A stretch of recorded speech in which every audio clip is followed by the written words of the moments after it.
Okay, let's dive into a term you've absolutely heard before, sleep hygiene. But as it turns out, the real science behind it, well, it's probably not what you think. Let's get into it. You know that feeling, right? Staring at the ceiling at 2 a.m. If you've ever been there, somebody has probably told you to improve your sleep hygiene. And you know the list: no coffee late in the day, make the room cool and dark, ditch the screens before bed. It sounds so simple, so scientific.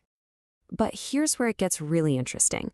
While we're all trying our best to follow these so-called rules, the actual scientists who study sleep, they're dealing with a huge fundamental problem with the whole idea. Get this. This is the heart of the issue. A major review from 2024 found that over half, 56%, of scientific studies on sleep hygiene never even define what they're talking about. So, wait a minute.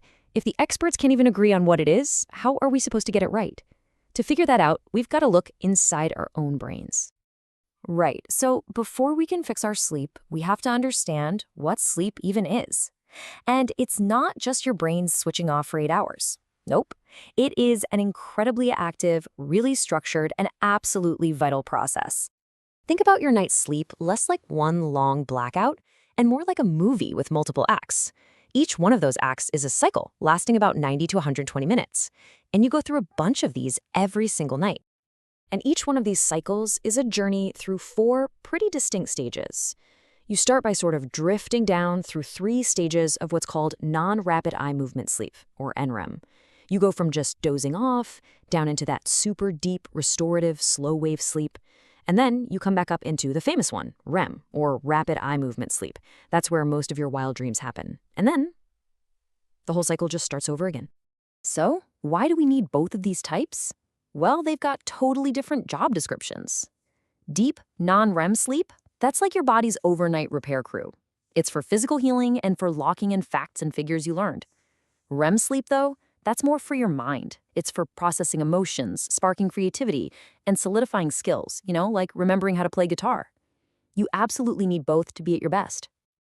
So what is controlling this incredible nightly journey? Well, it turns out our bodies are run by this super sophisticated system of internal clocks.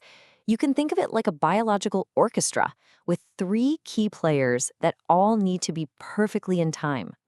First up, you've got the conductor of the whole orchestra, the circadian oscillator. This is your master clock. It runs on a cycle that's about 24 hours long, and it's the thing that tells your body when it's time to be alert and when it's time to wind down. It controls everything from your hormones to your body temperature. Next in the orchestra is the homeostatic oscillator. Now, this one is much simpler. Just picture an hourglass. The moment you wake up, the sand starts to fall, building up what we call sleep pressure. The longer you stay awake, the more that pressure builds, and the stronger your need to sleep becomes. Simple as that. And finally, there's the light oscillator. Now, this one's a little different. It isn't an internal clock. It's a super powerful cue from the outside.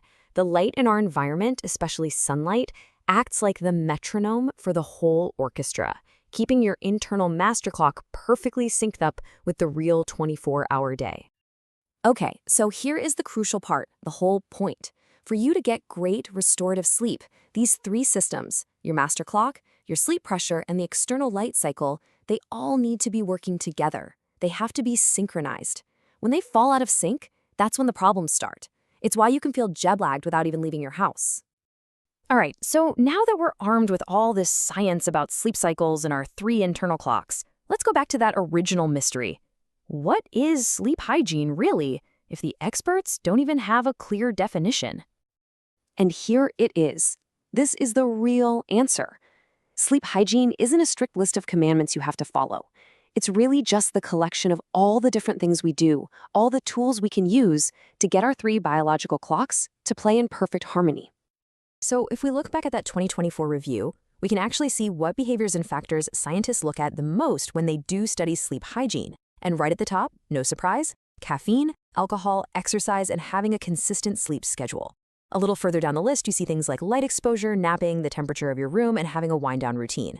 Every single one of these is basically a lever you can pull to influence your sleep. And here's how it all connects back to our orchestra. See? Getting bright morning sunlight directly tunes your light oscillator.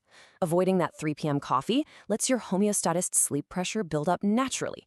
And going to bed and waking up around the same time, that strengthens your master circadian rhythm.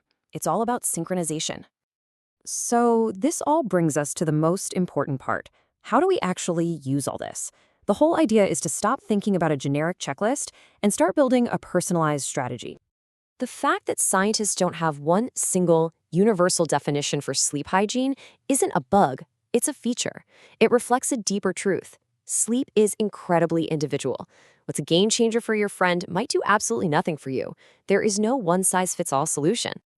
I mean, the researchers from that review said it themselves. They wrote that this lack of consistency is a problem when you try to use sleep hygiene as a medical treatment. And that's exactly why just telling someone to try better sleep hygiene can feel so unhelpful sometimes. So the real takeaway here is this. Instead of just blindly following a list of do's and don'ts, the key is to understand the principles, to understand your 3 clocks, and then experiment to see which of those levers has the biggest and best impact on your unique system. See, this puts the power right back where it belongs. In your hands. You are the conductor of your own sleep orchestra. So the question isn't, am I following all the rules perfectly? The real question is, now that you understand the music, what's the one small adjustment you can make tonight to help bring your body's rhythm into perfect harmony?